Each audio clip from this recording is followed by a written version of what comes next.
All right, welcome back. And let's talk about Git as we talk about source control with our projects. So what is Git?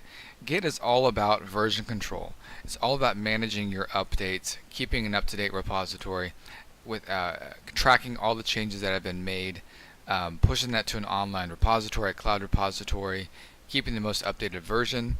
And that's especially tricky when you talk about integrating your project with other people. If you're on a team with, say, 4 or 5 other developers and testers and so forth, and you had different parts of the project that you're sharing and working together on, how do you maintain the correct version? How do you maintain the versions?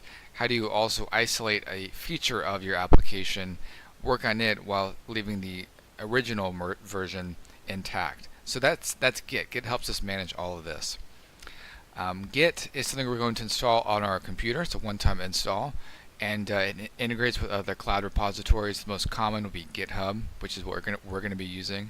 But there's also Bitbucket. There's a couple other ones. GitHub is again the most popular, and it's kind of the standard, especially as you are starting out and learning. You want to make sure you know GitHub. The process is going to be very simple.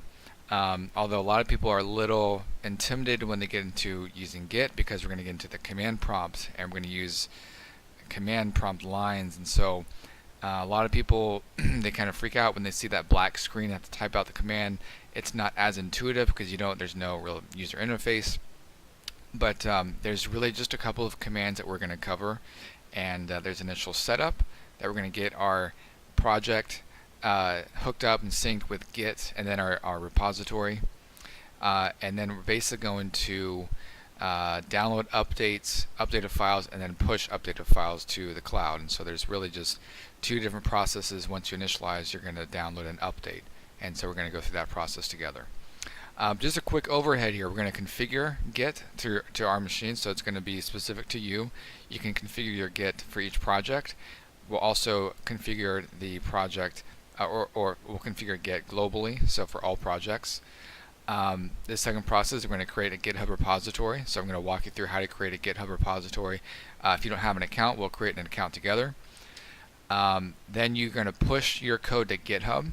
There's just 3 commands for that. And then we're going to work with branches. So branches are features that we're going to add to our project that we don't want to affect the master. We want to change the master.